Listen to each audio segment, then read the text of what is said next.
What's going on in our society today? We read about the increase in mass shootings. We see people being more belligerent to one another online. We know that children and others are wrestling with depression, with suicidal tendencies, feeling like they're not part of the social fabric anymore. And what's worse is our country and really our world are being divided among ideological lines where we give no thought or no charity to the person who would hold a differing view. Hi everyone, this is Lenny Esposito with Come Let Us Reason, and today I'm bringing you a podcast that we did. I'm back in the studio on the radio with the apologetics.com team, and we have special guest Tony Costello, who you've met previously on some of our Kirkwood podcasts as well. We're talking about how we are losing our culture, and specifically how relativism is making people more savage today, how we are losing the idea of civility, literally, between individuals.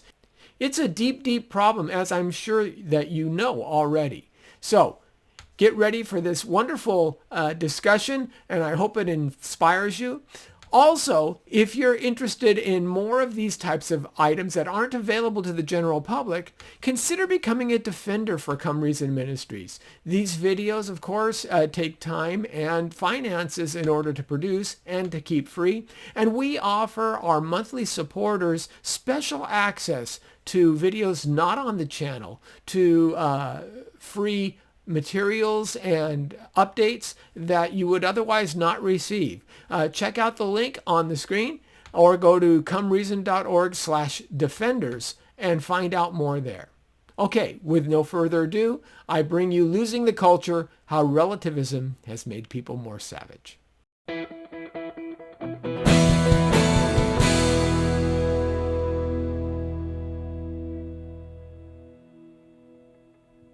Welcome to the apologetics.com radio show, where we challenge believers to think and thinkers to believe.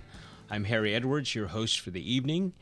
And tonight, well, before I introduce tonight's topic, I want to say hi to our panelists this evening. I've got Lenny Esposito. How are you doing, Lenny? Good, Harry. How are you? Happy New Year, or almost New Year, as we're coming along. Yes, we are live, so this is not recorded. No. And the New Year is less than 48 hours away from now. We're almost a quarter of the way through the 21st century. Wow, that's right. That's crazy. And someone who is not new. You've even hosted the show before. I know, Tony. Not old. Yeah. But not new. There you go. Somewhere in the middle. Tony Costello, how are you doing? Good. You called us panelists. That makes me feel like I should be an expert or something. Oh, you being are. Called a panelist. In my book, you're an expert. Either that or somebody's you judging just game upgraded shows. me. I'm not sure. I just leveled up. I just leveled up. Well, again, welcome, gentlemen, to the show. I know Jacob is not with us, and so we will miss him. But we've got a show to do, and thanks, Tony, for chipping in.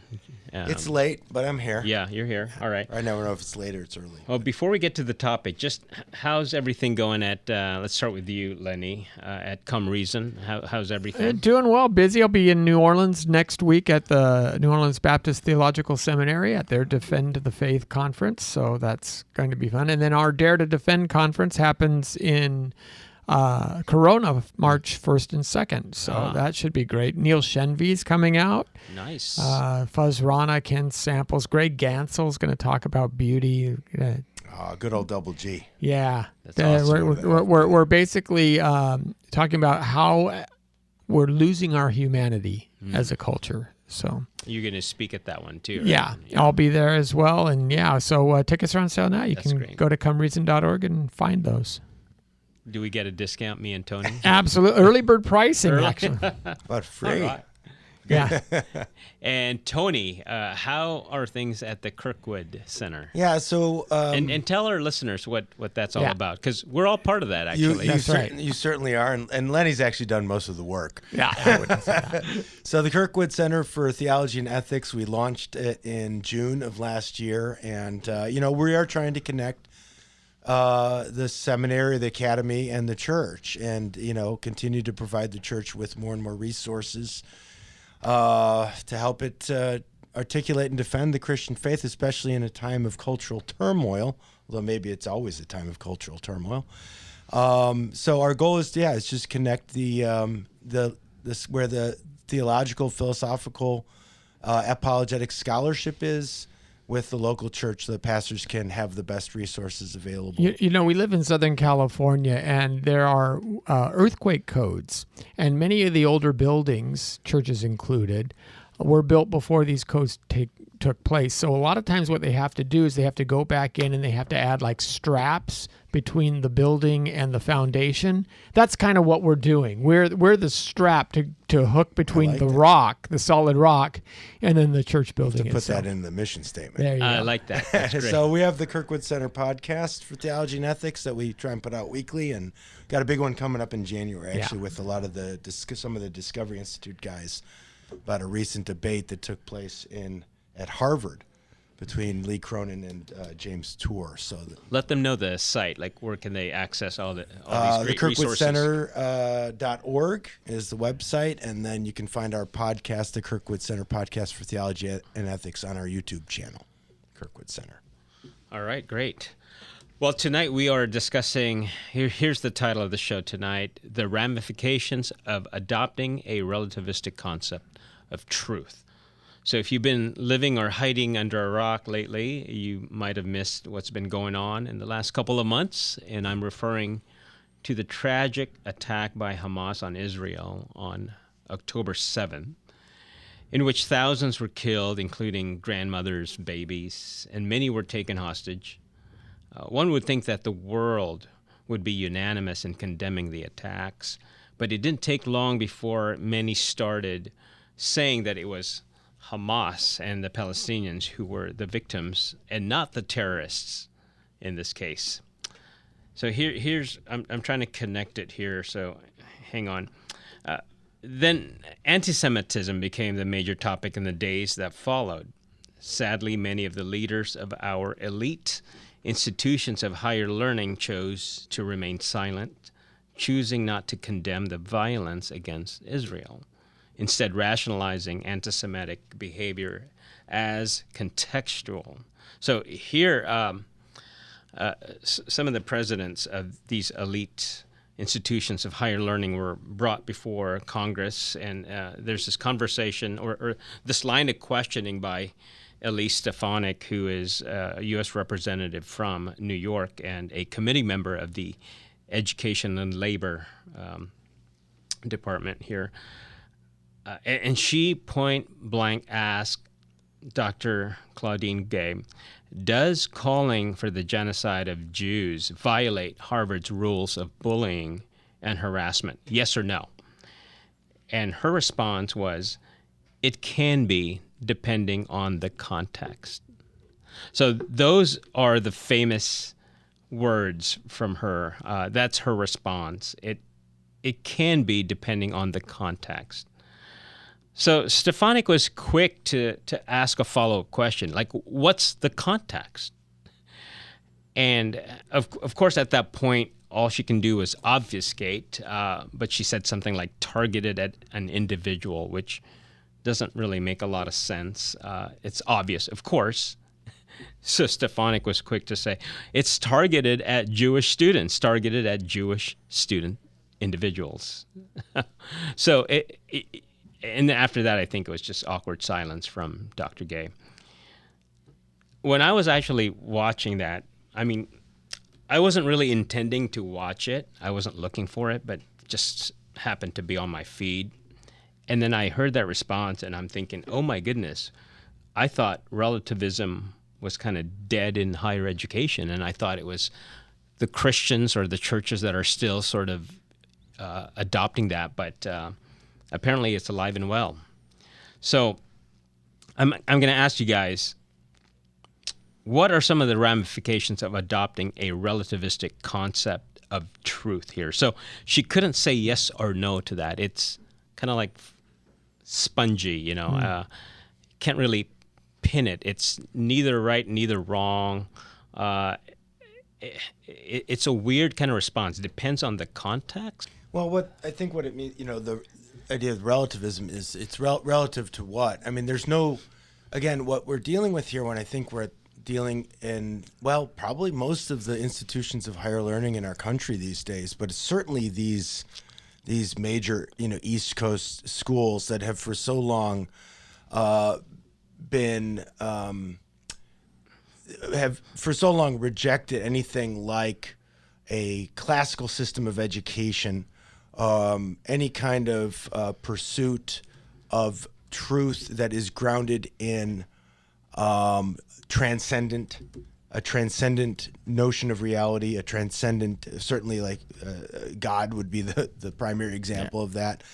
And so what has been in our institutions for a while is a notion of truth being something more like, when we make truth claims, these are attempts to gain power and control over the people to whom we're making the claim, right? So this is kind of the postmodern understanding of truth, that we're not really making claims about reality as we think it is, even if they might be fallible claims, that could turn out later to be false or inaccurate. But, you'd say like maybe Nietzsche is sort of a fountainhead for this. He articulated this idea that all sort of claims about reality are really just underlying attempts to gain power and control over others, right? And I think we have to look soberly at the fact that most of our institutions of higher learning have been operating with this sort of concept of truth for quite some time now. Yeah, I think the postmodern ideology first takes hold, and one of the benefits to those in academia of the postmodern ideology is it sets a standard, first of all, of superiority, where the expert is the one to show us simpletons that what you think is true isn't necessarily true.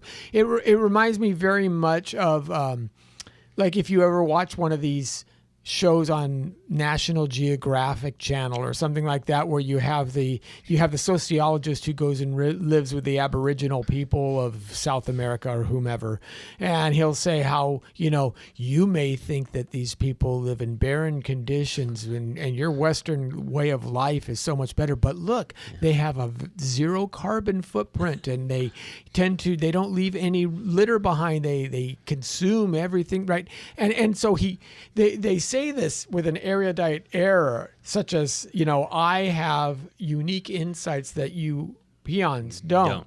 Right. What they leave out is if when they're living with that tribe diagnosed with something like leukemia, they're not going to go to the witch doctor to have him kill a chicken.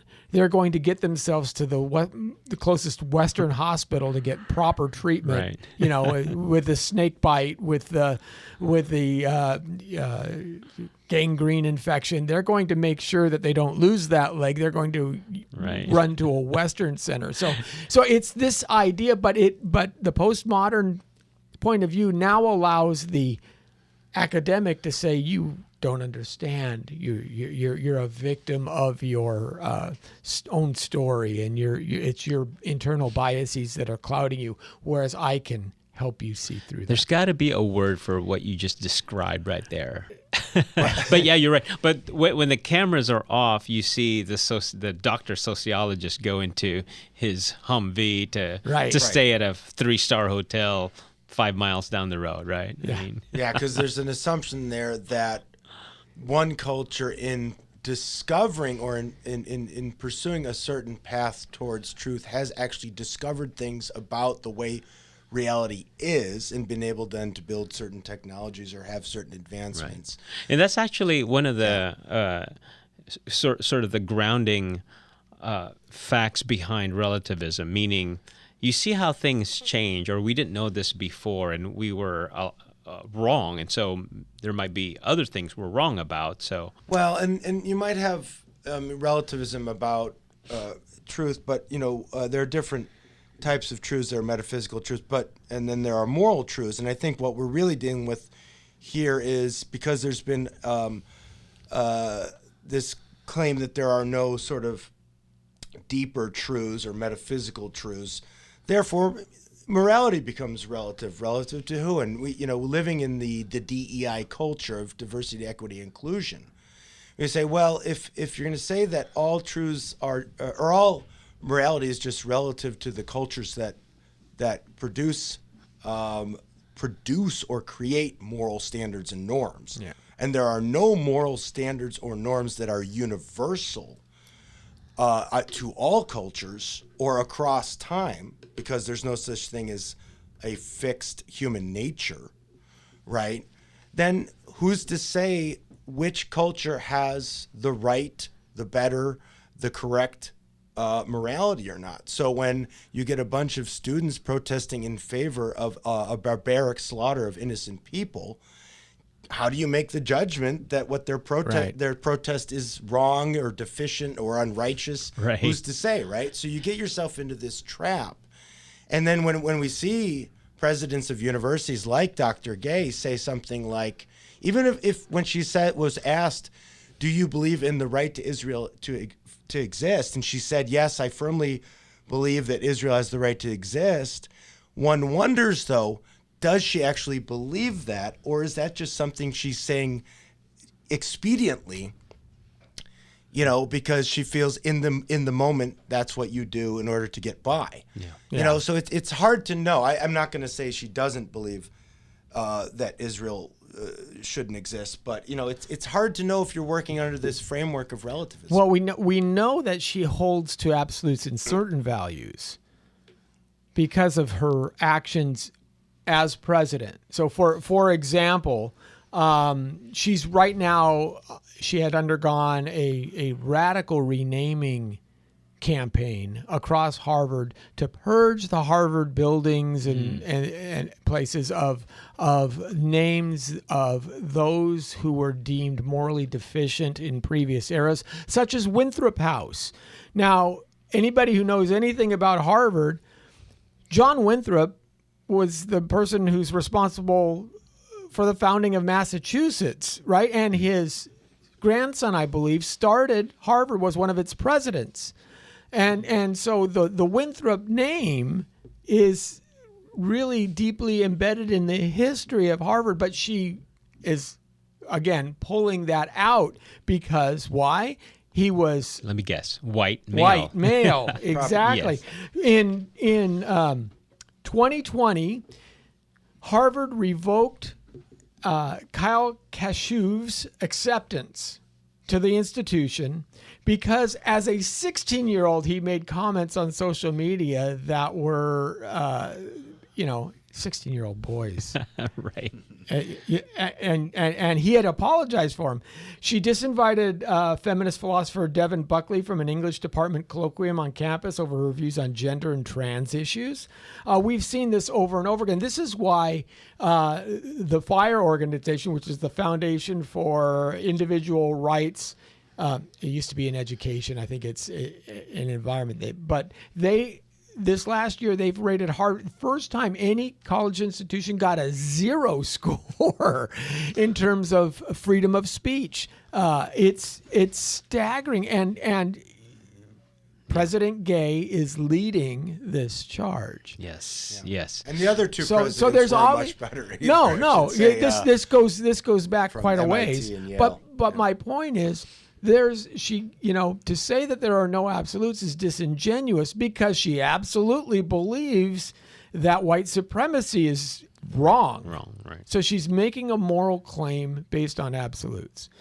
I like what this headlines on a news media outlet said. Our institutions of higher learning are waging a war on truth.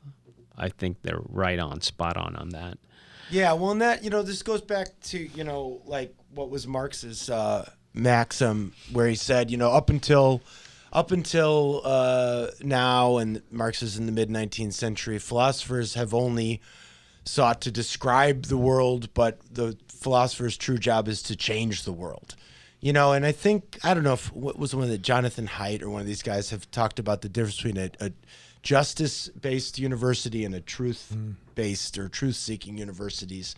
And a lot of these universities have become just sort of schools to develop political activists. I mean, I'm reading. I went back to some of my articles on critical legal studies from the 90s, and I found an article by Duncan Kennedy, who was a professor of law at Harvard at the time. And he's arguing for he's arguing for the rejection of merit-based acceptance into the law school. He's arguing that they should just get rid of what he calls fundamentalist, colorblind meritocracy. He wants to get rid of this in favor of just absolute affirmative actions and just diversity. Diversity trumps meritocracy. And one of the things that he argues is that knowledge is inherently and intrinsically political. So the idea is, if you want to improve, if you want to get people power, wealth, prestige, then just get them into these institutions that produce knowledge, because that's a means for them to get power, wealth, and prestige. It's not knowledge in the classical sense of like trying to figure out how the world actually is and then how we should live, together in the world based on a certain design in the world. It's about us producing knowledge and then getting stuff that we want because people believe us, believe that we're saying true. And that's how these universities are operating. I mean, that's what they're doing. They're producing knowledge, not discovering truth. Knowledge is just another kind of a commodity. It's a commodity. Right. Yeah. It's something to be bargained and bought and sold. So maybe people need to think about that if they're trying to send their kids to Harvard. Now, you did a lot of work on Marxism and socialism and the champions of those. Doesn't this sound like it's those guys that we're promoting? It's Marxism and... Well, I mean, I think it's sort of like it's a version of Marxism that we've just been living under for a long time, because critical theory made its way. Look, you might go to the STEM departments, and maybe the STEM departments are still working under some kind of more enlightenment mode, in the realm of the scientific project that Bacon launched in the 16th century, but even there's this the relativism that has creeped in through the humanities departments is affecting even the STEM departments now. And this Marxism that that had its long march through the institutions, it made its way mainly through the social sciences, the humanities, literary studies, and so on. Anything that ends in studies, you can basically corrupt. That's a red flag. It's a red flag right off the bat. Yeah. You're right. Any academic degree you get in studies, you're. Well, for example, Dr. Richard Bosshart recently wrote in the National Review that, quote, America's surgeons are not woke enough, according to the American College of Surgeons. And what he's saying is he's deeply concerned because the quality of surgical residents that we are now seeing, based on the DEI practices and the anti-racist teachings that are being developed by the American College of Surgeons, has caused the student of surgery to have a much lower skill set than those who would have just been hired based on merit. So maybe it would be, and it's the same issue that Congress called the colleges to. You want the best individuals there, and that may be overwhelmingly Asian or maybe white, but they can't have that. So you're getting underqualified surgical residents, and what does that mean for you as a patient? Now what? Now we're going to get poorer results. What are the ramifications of that? And that's scary. And we're talking about we're all going to be moving to. We're talking about a STEM program here. Yeah. This is so. Yes, it does affect all of these. Well, things. and look at the qualifications for Dr. Gay herself. I mean, we got to point out that this is very unusual. That somebody who's got, I think, 11 publications, and that's not books. That's just articles, half of which are plagiarized. And she's under severe accusations of plagiarism by other black professors like Carol Swain, who's a very well-known academic. So, it does look, if it looks like a duck and quacks Yeah. like a duck, I mean, it looks like what we would call a DEI hire, right? And that's not to say that she's not smart, that she's not intelligent, that she's not a high achiever. But she's ideological. But she's ideologically driven. That's what they're looking for. And, of course, she has the social features that match the narrative. Right. And that's going to always lead to a problem, especially if you do it generation after generation. We're going to start diminishing the quality of the type of institutions that we have. Yeah, people will now doubt that just because you have a degree from Harvard, you know anything. I mean, I've published 11 journal articles. Yeah. Maybe I should apply for There you go. presidency somewhere. Well, we're coming up on a station break pretty soon, but if you want to join our conversation this evening, give us a call, 888-995-5552. Again, 888-995-KKLA. And again, before we get into the station break, I just want to remind our listeners that we are completely supported entirely by your generous donations. If you find our shows valuable and wish to see it continue, please support us by liking and sharing this on YouTube, Facebook, Twitter, and other social media outlets. You can also help us with our radio costs by going to our website, www.apologetics.com, and click on the donate button. Any amount helps, and your partnership will help us remain on the air. So we'll see you right after the break. Well, welcome back to the second half hour of the apologetics.com radio show, where we challenge believers to think and thinkers to believe. Tonight's topic is the ramifications of adopting a relativistic concept of truth. And we connected that to the recent testimony of Dr. Claudine Gay when she responded to the question, does calling for the genocide of Jews violate Harvard's rules of bullying and harassment? Yes or no? Her response was, it can be, depending on the context. So right there, a direct reference to this philosophical concept of relativism, meaning that there is no absolute truth. Truth really is what you make it out to be. It's a feeling, it's a personal choice, not grounded in anything. Here's an interesting thing. Harvard's motto currently on its site is veritas, which means truth. But of course, you have to ask yourself, what truth? That's not Harvard's original motto.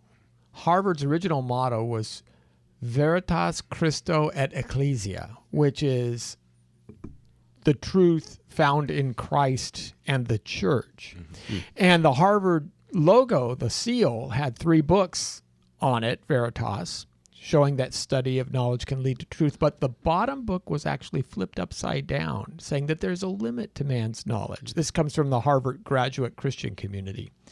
And it was understood that as a limit to man's knowledge, we had to seek God in order to find that truth. Now, the modern logo, the Christo et Ecclesia, is gone. It's just Veritas. It's just Veritas, and the book is turned right side up, the 3rd book. So now it's like, it's very Kantian. It's very, we can know all truth, right? We can just leave it to us and we'll figure it all out ourselves.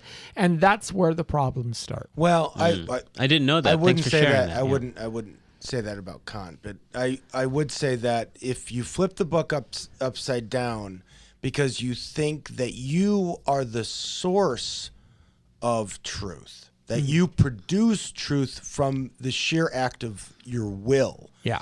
Then you can flip the book upside down because you're not seeking to discover something outside of yourselves. You could infinitely produce all kinds of nonsense and call it truth. And in that sense, it could be potentially unlimited. And the problem with this, and this is the problem with postmodernism that, again, starts in around the 19th century with people like Nietzsche and Marx and so on and so forth, is that truth becomes a product of the will, right? Which is, in philosophical or theological terms, is called voluntarism. The will, the volition just creates truth. And if that's your view of truth, then yeah, you could keep just putting things out there and creating your own reality. Of course, what we know from experience is that the real world will always continue to bump up against the so-called truths that we think we can create. You step off the curb, and it's not both you and the bus. Right. And, one of the things that, and this is, the old debate that the Greeks had between, is there an actual, we know that there's an actual physical reality that we can study through the natural sciences. And if there's a design in the physical world, then is there a structure and design to the moral world, to the moral realm? And the answer to that is Christians is yes. Yes, there is. Of course. Yeah. For the secularist, the challenge in their idea of truth is the grounding problem. Yes, absolutely. How do they ground truth? So if there is no super being, a transcendent being, some being outside of us or some force, whatever it is, then truth is grounded on us. It has to be, right? It can't just be floating out there. You're talking about moral truth. Right. Let's talk about moral truth. Right. And so I think you have those two choices. I don't know how you live in the in between. Well, right. And to bring it back down to this particular situation, if truth is just produced as a product of the will, it's not grounded in anything other than the individual will or the corporate will, the will of a particular group or culture. Of people, which breaks down by how. Anyway. I mean, and if I don't think Claudine Gay is an anti-Semite, but how's she supposed to evaluate what these pro-Hamas protesters on her campus are saying? Right. That they're producing truth according to their cultural history and background. But again, she acts within certain circumstances that there is a truth to which you've violated, therefore we're going to excuse you from faculty. Right, and that could be and based that is her in what downfall. Your strongest emotions are. Right. Then you could get into sort of emotivism. So well, then my is it will to strongest power? Emotions are something like this. So in reality, if truth, in some ways, if truth is relative and you're trying to be consistent, you actually have to remain quiet. You can't really assert anything, because you're either going to be for or against something. But you can't be for something because you might be wrong, but you can't really be against something because you might be wrong there too. You see how crazy that is? You can get into just a perennial sort of like neutrality where you become just totally impotent to do any good. It's not livable. It's not livable. And it drove Nietzsche crazy, really. I mean, it ultimately leads to nihilism. It ultimately leads to the idea that, the world just is the way it is. No matter what I believe, it's still going to be nasty and ugly and ultimately savage. And what's the point of it all? What's the point of it? I was sharing a while ago while we were at our break with you guys how I know the October 7th attacks were egregious, horrible, and evil, pure evil. It's their 9/11, right? Yeah. Where thousands perished and hundreds were taken hostage. And tortured. Yeah, it's just unbelievable. And I'm glad I didn't see any videos of that. But apparently there were videos of that. Horrendous. But there is a silver lining in all of this. Like I was trying to analyze this in my own experience, in my own thinking. As bad as it is, it has now forced the world to look evil in a fresh way, so to speak.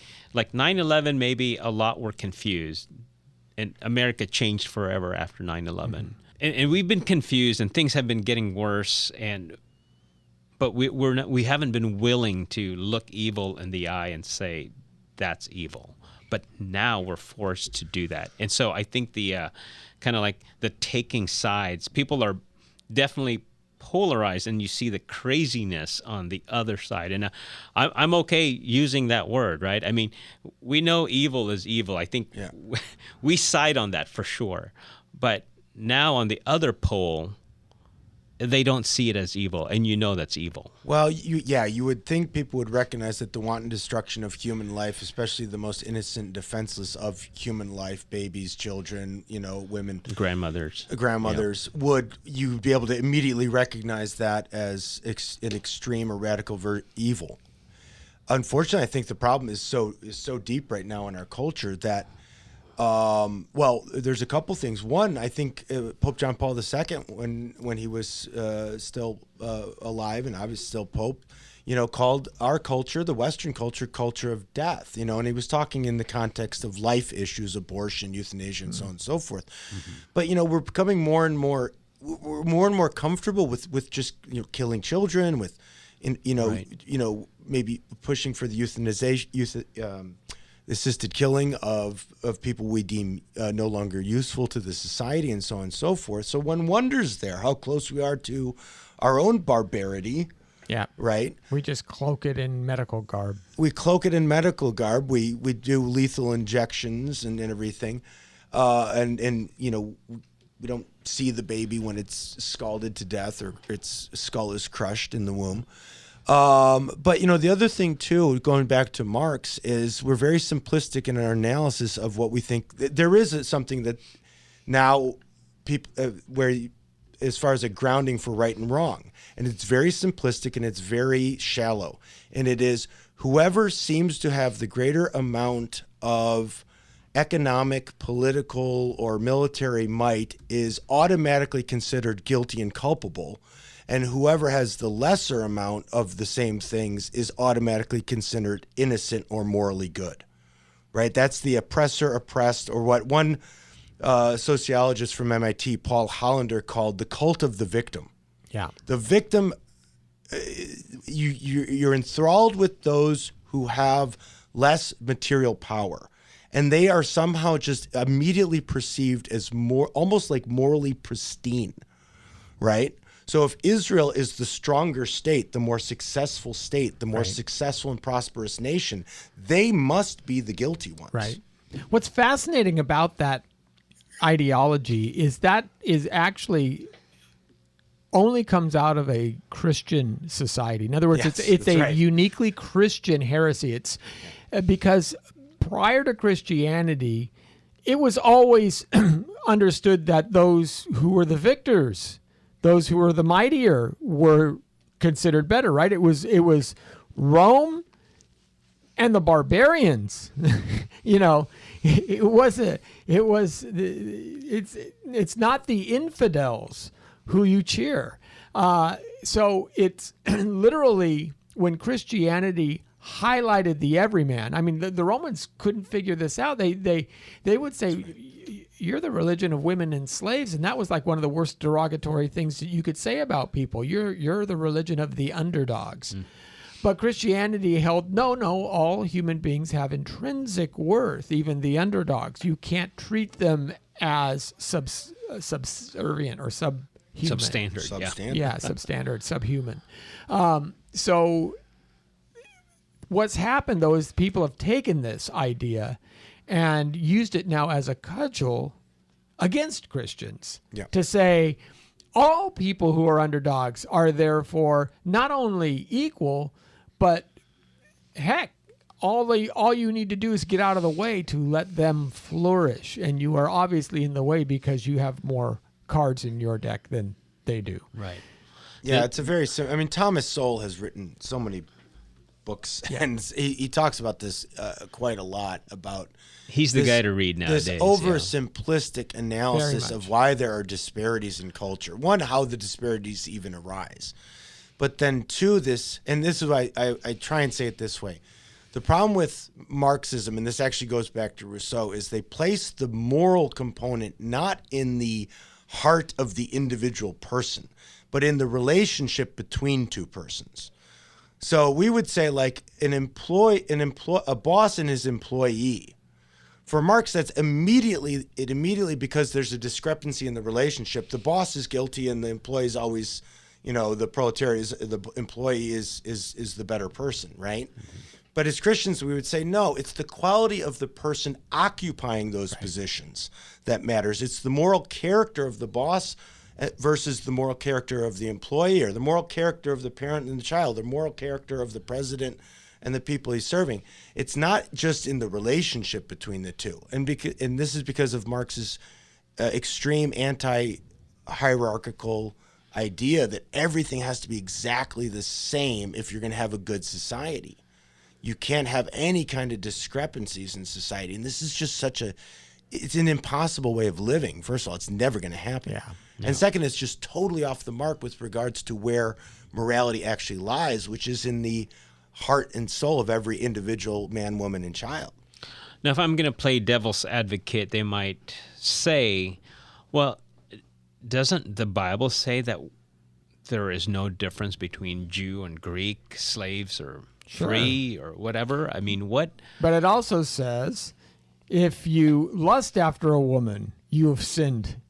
Yeah. So regardless of whether you've acted upon it, regardless of if ever she even noticed you, she may be walking away from you, but it's your internal reflection that makes the difference. Well, and on the no Jew and Greek, no. I mean, what God is clearly reminding us is that we all have a human nature, and that nature is being made in the image and likeness of God, right? So those differences are superficial. Yeah, those are superficial differences.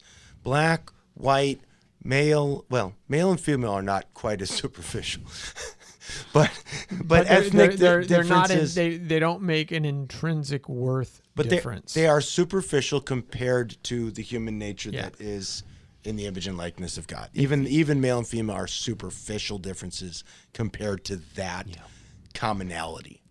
Right. I'm wondering, do we have a caller? We okay.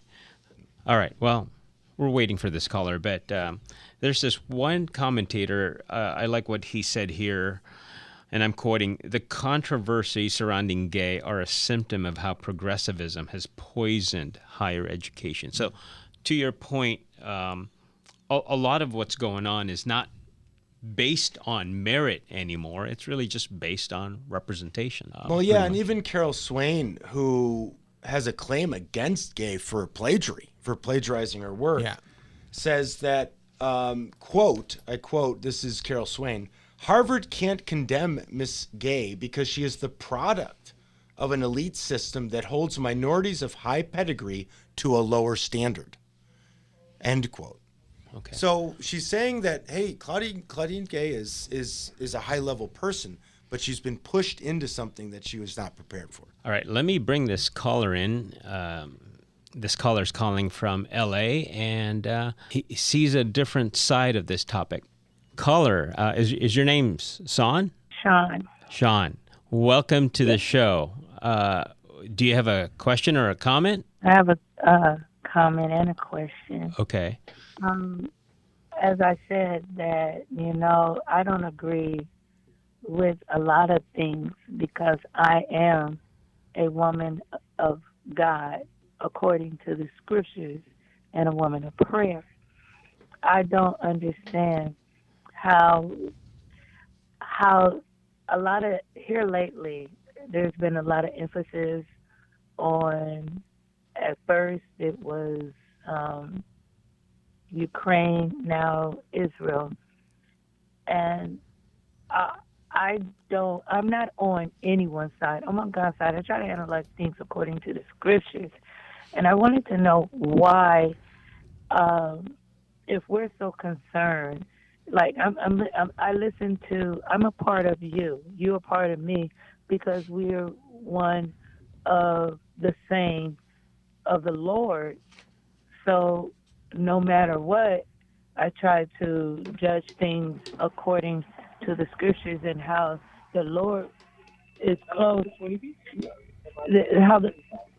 How the Lord would, let's search the scriptures out and see how things were done according to the scriptures. And I see that everybody is kind of like one-sided. I'm not one-sided. I'm on God's side, and it's a very tedious kind of thing because there's so much wrong that has been done and offenses on all these sides. Okay. Sean, let me interrupt you for a second. Are you saying then, if you can put this in a question. Are you saying because we can't discern right or wrong because it's so confusing, so we need to remain agnostic about truth? Is that what you're saying? I'm not saying no, not agnostic. We need to remain scriptural, because I continue to say all have done some kind of wrong on that. Okay, the Hamas, yes, they are wrong. I'm not on their side. Mm-hmm. But there was some offenses to Hamas that there was a seed that was planted that brought out this, that helped feed this ugly, barbaric behavior. And Israel, we try to stay with Israel because of the scriptures, but then Israel has wronged, and most people in Israel don't even believe in the God that we serve. No, that's right. They right. have done wrong too. Yeah. So there's a couple of things here. I agree with you that we have to keep an open mind and a realistic understanding that the idea that this can be couched in a black hats versus white hats scenario is by itself simplistic. There, even Russia and Ukraine, Russia was clearly the invader, but if you understand Ukraine, that's the highest Nazi population, white supremacist movement, all that in there, of any of those. That's the point I was making. However, we do have certain understandings that, if you're a child and you go to school and someone harasses you every day, that can be discouraging. But if you come out and take a gun and blow that person's head off, you have overreacted and you are accountable for your actions, because the result of your response, it far outweighs the provocation. And I think so. What we have to understand is it's not just because they were provoked that they can do whatever they want in their counter response. We're saying that somebody called you a name, and this is, again, I'm using a very dumbed down example, and you came back with a pistol and shot them dead. There is a proper level of response. What Hamas did, and Hamas isn't even all Palestinians. You got to remember, Hamas is a recognized organization that uses terror as I'm its not on their side. right. Oh yeah, we're not. No, we know that. No. Yeah. But even Jesus, when he was confronted with the woman at the well who was talking, and she was a Samaritan woman, right? She said, "Hey, our prophets say we should worship on this mountain, and you Jews say you should worship on that mountain, and you Jews have treated us terribly. You're in control," right? It's the same kind of dynamic, but Jesus didn't let that slide. He said, look, you worship what you don't know, but there is an actual way that God has said to worship. So he does draw a distinction, yet he doesn't alienate her in the conversation. He tries to draw her in. Hey, Sean, thanks for calling, and we appreciate the dialogue. So we've got some other conversations we need to attend to. So keep listening, and again, we really appreciate your thoughts and your opinions. Thanks, Sean. Yeah, and I would just say, too, that, all have sinned and fallen short of the glory of God. And one thing that Sean does right, we need to be praying for Israel. We need to be praying for all the Muslims, and we need to be praying for Hamas. I mean, look, I was in Afghanistan. I fought against the Taliban. Taliban and Hamas are basically the same thing. Hamas used to go into eastern Afghanistan and come in and get training in the mountains. There are Palestinians. And you know what? We would, before we go outside the wire, we would pray every day that that Jesus would appear to those people that we were going to fight against, that they would come to know the one true God, that they would come to know their Lord and Savior Jesus Christ, put down their weapons, and and all that, and we did. But that we will also know that we were wise enough to also know to pray that if we had to get in a firefight, that our bullets would hit first. And that's just being, wise as a serpent, gentle as a dove, because the world is just this broken. And you got to think, Israel is not, she was right, Israel's not like a faithful Right. Christian No. state or anything. I mean, they have same-sex marriage. They practice abortion in Israel. But, at the sort of more of like living in the world perspective, Yeah. if you were to blow up Gaza with Hamas at its leadership into a world power, and if you were to blow up Israel into a world, and I mean just expand Israel into world power, and there were two world powers, Israel and Gaza, which one would you rather live in? Well, for example, Right. there are many Christians in Palestine. There are Palestinian Christians who are suffering because of this. And the IDF does not make a distinction. They don't ask you whether you're Christian or Muslim first. They just shoot. However, again, when they took over, when the Palestinian forces, Hezbollah, took over Bethlehem, there were some 5,000, 6,000 Christians living in Bethlehem. It was predominantly 50 to 60% of Bethlehem were Christians because it's Bethlehem. There are fewer than 200 today because Muslims will choke that out. And that is true throughout the Muslim world. Is Bethlehem occupied by Palestinians now? Yes, That's West Bethlehem's Bank. a Palestinian territory. Didn't know yes, that. it's and Hezbollah is the primary. But I do appreciate callers like Sean. Yeah. It gives you a good balance. This is not an easy topic at all, and we never claim that it is. In fact, like I said, I was really heartbroken when I heard such testimony from Congress. Because in reality, this is a matter of life and death, Right. ultimately. And, And again, it's one thing to say, we have been oppressed, so we're going to go in and try and throw off our oppression. It's another thing to put a GoPro on your military helmet and film yourself raping young music goers. We can't discount the demonic activity that Yeah. exists. I've felt it palpably, in certain parts of Afghanistan as well. And I mean, the stuff, these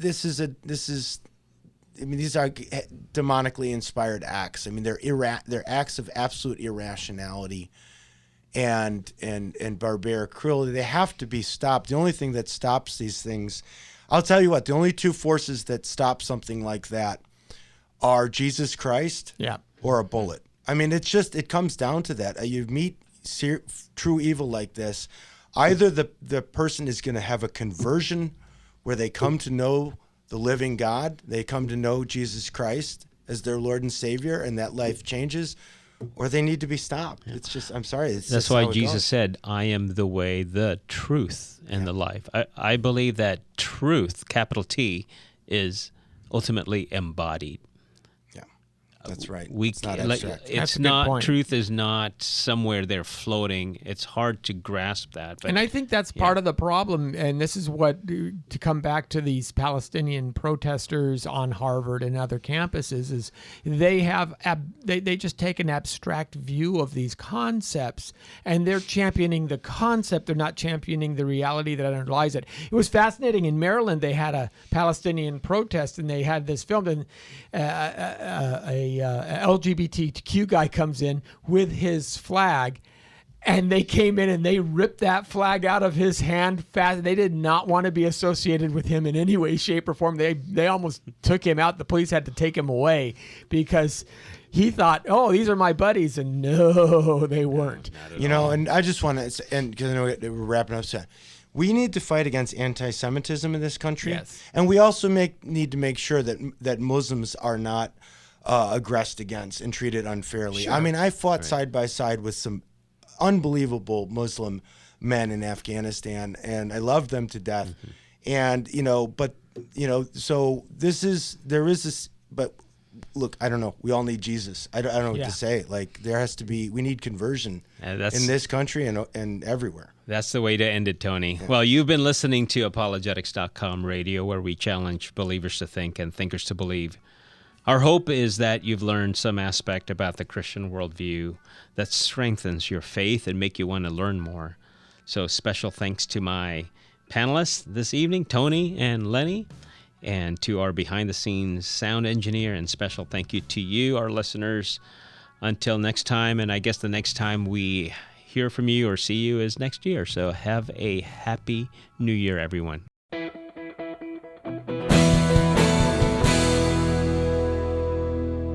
Thank you for watching this Come Reason video. I hope you enjoyed it.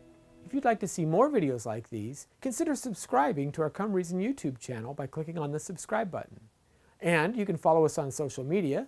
Lastly, if you'd like to help keep these kinds of videos free, consider providing a donation by clicking on the donation button beside me. Thank you.